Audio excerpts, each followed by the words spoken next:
السلام عليكم ورحمة الله تعالى وبركاته. مرحبا بكم معايا فيديو جديد. كنجدد بكم ترحاب وكنتمنىكم تكونوا على خير وبخير. اليوم غادي نشارك معكم كراتان اللي كيجي بالرز والطريفه ديال الدجاج مع الخضره اللي كيجي رائع بزاف من الاكلات الصيفيه اللي عزازين عليا، كيجيو رائعين في المذاق، خفاف وما كياخذوش بزاف ديال الوقت للتحضير. خليكم معايا تعرفوا على المقادير وطريقه التحضير. ولهاد الكغاتان غادي نحتاج زلافه ديال الروز. كما كتشوفوا عندي هاد النوع من الارز اللي كيكون مكركب شويه ومهرس. غسلته مره وجوج وثلاثه مزيان وخليته شويه فزكته في الماء او رقدته في الماء حتى حيد منه النشا ديالو. هاد الارز نهائيا هاد الارز كيجي زوين في الكغاتان حيت كيجي معلك شويه.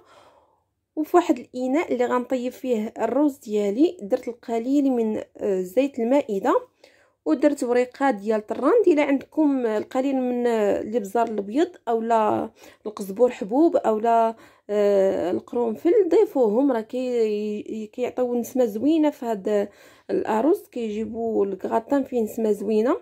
ضفت القليل من الملح وغادي نضيف دابا الارز ديالي اللي رقدت في الماء واللي غسلته مزيان، غادي نضيفه في الاناء حتى هو صافي. وغادي نضيفه على نار اللي تكون متوسطه.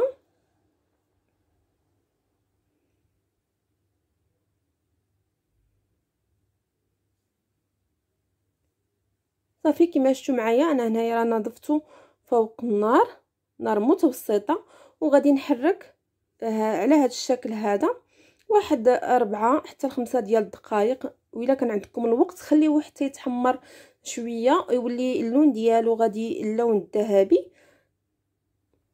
انا زدت هنا واحد المعلقه صغيره ديال الزبده صافي كما قلت لكم. وغادي نبدا نحرك واحد المده ديال 4 دقائق على هذا الشكل هذا حتى يتحمر ليا شويه الارز.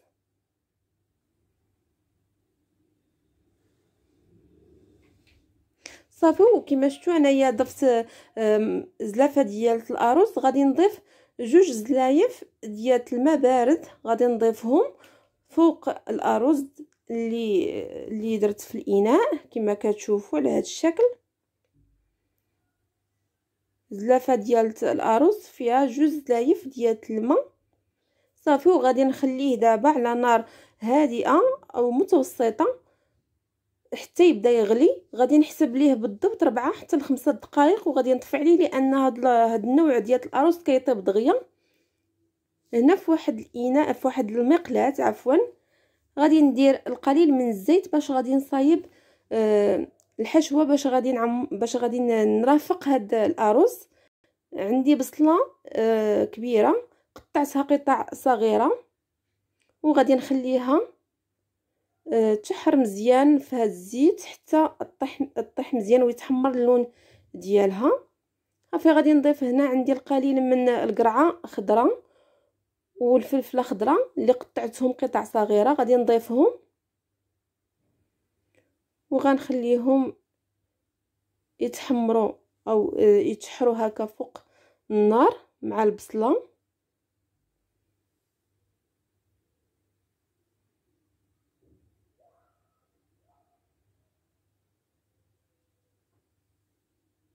غادي نضيف كذلك عندي مطيشه اللي متوسطه او طماطم متوسطه نقيتها وحيدت ليها الزريعه وقطعتها حتى هي قطع صغيره.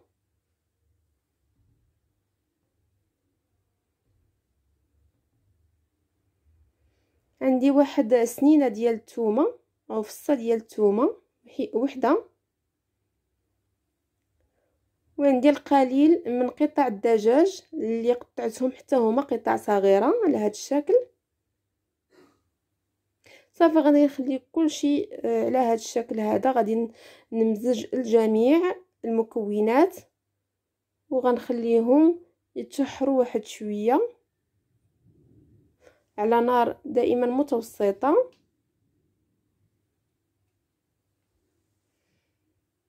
صافي من بعد غادي نضيف التوابل. عندي هنا ملعقه صغيره ديال التحميره او البابريكا، عندي نصف ملعقه صغيره ديال الابزار، كذلك نصف ملعقه صغيره من السكينجبير او الزنجبيل، نصف ملعقه صغيره ديال الكمون، وملعقه صغيره عفوا ديال القزبور حبوب اللي مطحون، القليل من الملح حسب الذوق، نصف ملعقه او راس ديال المعلقه صغيره ديال الفلفل الحار.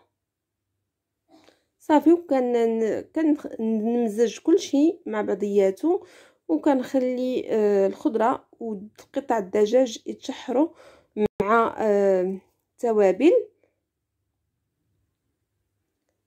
حتى كيتشحروا مزيان وما تيبقاش فيهم الماء. يعني كتوقف ليا هاد الحشوه تتولي واقفه وما يبقاش فيها الماء، نشف نهائيا من الماء. صافي، ومن بعد ما كنشحرها مزيان على هاد الشكل، غادي نضيف القليل من الزعتر اللي كيعطي واحد البنه زوينه. انا شخصيا كيعجبني اللوغو ديال او الذوق ديال الزعتر. عندي القليل من المعدنوس اللي مقطع قطع، يعني مقطع صغير مقطعه.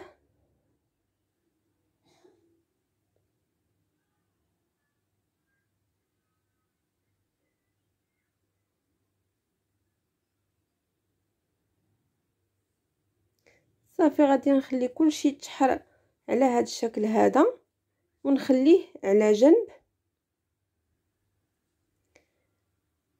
دابا غادي نصايب صلصه البشاميل، راه كنت صايبتها معكم في واحد الفيديو، ولكن معليش غادي نعاود نصايبها معكم. هنا عندي القليل من الزيت وواحد المعلقه كبيره ديال الزبده، ضفت عليها 2 معالق سمحوا لي هنا ما بانش المقطع، 2 معالق ديال الدقيق.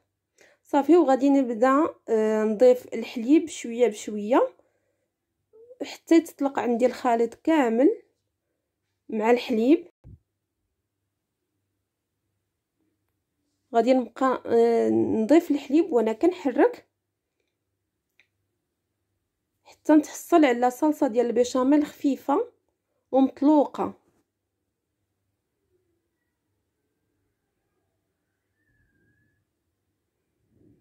صافي، كما شفتوا معايا هنا بقيت كنضيف الحليب حتى تطلقت ليا الصلصه.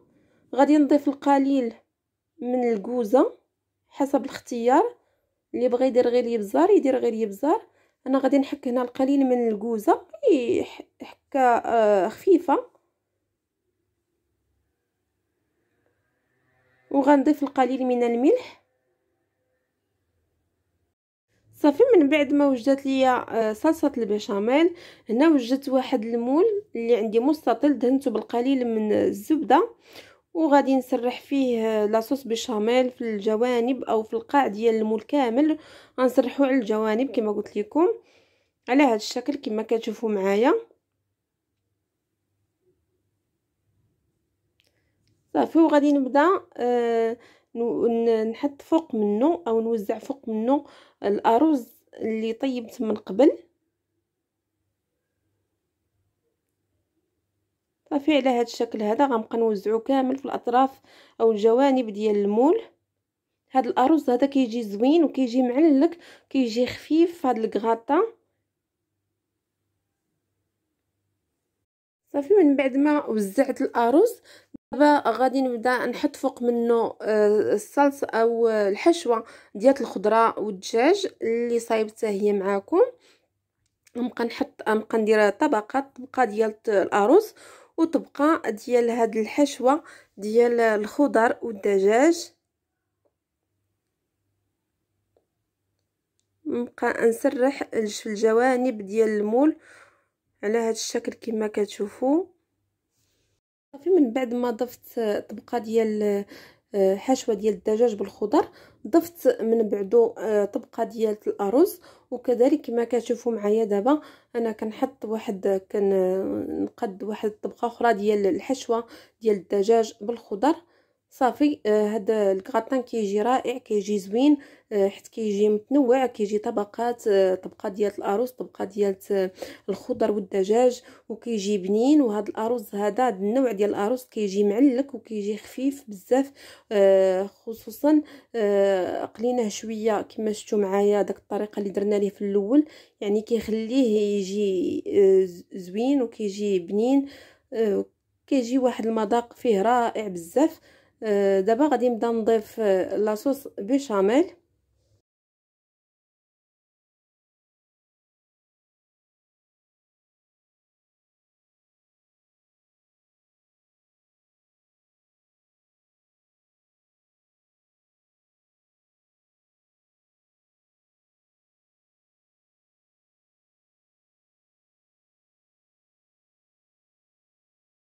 صافي من بعد ما وزعت الصلصه البيشاميل فوق الوجه ديال الكغاطان، دابا غادي ندخلو للفرن واحد 10 ديال الدقائق.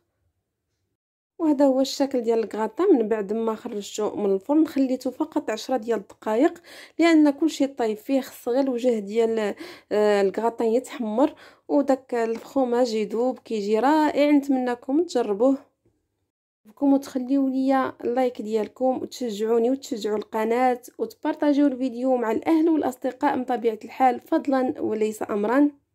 نشكر كاع البنات اللي كيخليو ليا لايك وتعليق زوين، كيشجعوني وكيشجعوا القناه، كنشكركم من قلبي. خليتكم على خير، الى الملتقى مع فيديو جديد، وصفه جديده في رعايه الله. مع السلامه.